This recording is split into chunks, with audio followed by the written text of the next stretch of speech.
John Quincy, Adam cold hands and run through the daisies. Yes, they do. With Henry Clay. What was the election of 1828 characterized by? Mean people. Okay, mudslinging and things like that. Okay, a lot of different kind of things. Does Jackson emerge the clear winner? Yeah, okay, a little payback for the election of 1824, right? Okay, 56% of the popular vote, 68% of the electoral vote. Jackson comes out on top. Okay, he's got a new mandate. Now, we're going to cover very quickly some of the things that we talked about just a moment ago. All right, this is a political cartoon from Jackson's time as president. It's not a dictator. That's what it looks like in the picture. What's that? Like a dictator or king. He's a king. Stomping on the charter for the United States. Okay, could be once, could be the Constitution, could be many things. Okay, obviously he's being represented as a King. as a king, as a monarch. Now, you are an opponent of Andrew Jackson. Give validity to this political cartoon. He used veto power. He used veto power. How often? Often enough. More than all the presidents before him combined. So Jackson would look at this. If he didn't think something was right, what did he do? Okay, you know, bang. What else? Isn't there one time where he revoked the Supreme Court decision because he didn't like it? Worcester versus Georgia. Okay, the Indian Removal Act. Okay, he says Indians do what? Go away. Okay. He took down the Bank of the United States even though it could kill the economy. Okay, right. He thought the bank was bad, so what happens to the bank? Okay, bye-bye. Okay, anything else? What's happening down in South Carolina? Oh, the nullification. Nullification crisis and things like that. So can you say that Andrew Jackson expanded the power of the presidency? Oh, yeah. Yes. Okay, did he sometimes overstep his authority? Yes. Okay, did he do it with the intent of achieving dictatorial power? No, he did it why? And what he believed was the best interest of the United States. Okay, now, do we see democracy increase in the states? Yes. How? Okay, increase or decreasing voter restrictions. Democracy in presidential elections. We talked about this a minute ago, the transition from the caucus to the national conventions. A democratic view of the presidency. All of those things that we just talked about right there. If Jackson didn't believe it was for the common good, okay, he would change it. Jackson had been burned earlier in his life with paper money. So what did he do? Exactly. Issued the specie circular basically and withdrew paper money out of circulation. Okay, and when he was doing with the Bank of the United States, he's moving like bullion around and stuff like that. He believed in hard currency. What's hard currency? Gold and silver. Okay. What is the spoils system? Giving the people who helped you in your campaign positions in government. Okay, is this a good thing or a bad thing? Bad thing. For him. Well, good for the people who are helping him. Can it be a good thing? Depends on who Give me you an are. example of how it could be a good thing. Okay, people like you're rewarding people. What else? They could have the same political views as you, in which they continue on with these things after you're gone. Okay, good. What else? We're more likely to have a cohesive administration. Exactly, a supportive team. Okay, anything else? You ever go to the DMV? You walk in line and that person is just like glaring. Their eyes are like red, like straight out of hell itself. Okay, and they're like, and it's kind of like coming out in like rays, right? And they've been there for like 1,800 years.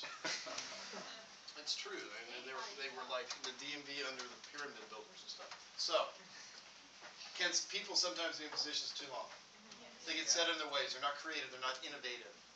Okay? Is this infusion of new blood, can it be a good thing? Yes. Okay, how can it be a bad thing? You get What if they corrupt. don't know what they're doing? Okay, what if they're incompetent? So it's a double-edged sword. Okay? He does.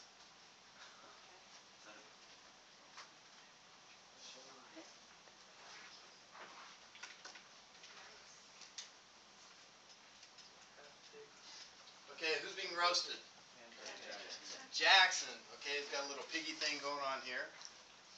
Okay, who do you think is roasting him? Marshall. What's What's that? Public opinion. Okay, being roasted, okay, stoking the fires of public opinion.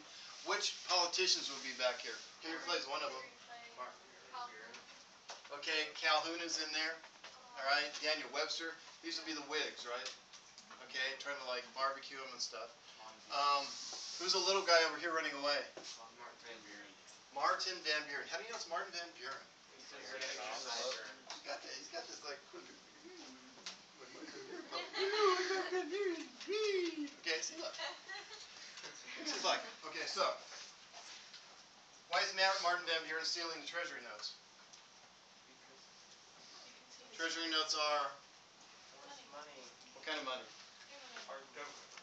Paper money.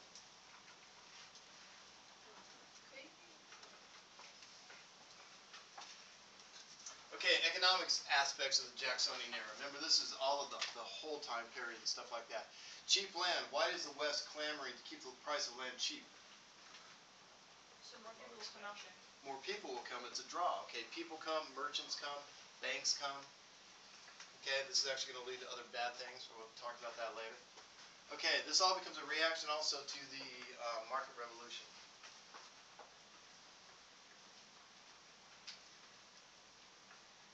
And we also start to see the beginning of the trade unions. Okay, right in their infancy. They're not going to be very strong. They're really going to have absolutely no impact. Okay, however, okay, it's a foundation. You're not going to see much power for them for about the next 40 to 50 years. Okay, last but not least, social aspects of Jackson.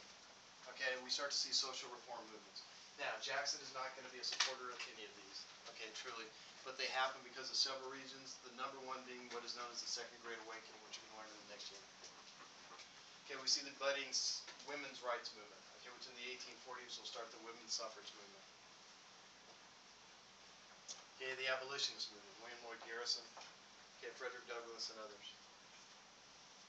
Temperance movement, what's the temperance movement? Banning of alcohol. Banning of alcohol, okay, why would you do that? Because everyone's drinking whiskey. Yeah! But why? I mean, so what? Rebellious. To clean up, Everyone like, was drunk. They're all drunk. Exactly, okay, we're talking about coming out of we're coming into a new factory-based society. We're having immigrants come to the United States. They're working in the factories. Guy go home, works all week, gets paid on Friday, what does he do? He heads down to Clancy's pub. Okay, where he drinks the week's wages, goes home, beats the wife, beats the kids, and then suddenly they're what? Broke. It was a common thing. Okay, happened repeatedly and stuff like that during this time frame, so people became sick of it. That's smart. Nobody accused people of being smart. Okay, we start to see a change in the care of the insane, okay, as it transitions away from believing people are demonically possessed. Dorothea Dix and others are going to start a more humane medical approach. And then the start of a free and public education. What's the last picture on the bottom? This guy's house just got blown up and he's laughing, so I figure he's really just like happy-go-lucky or he's nuts.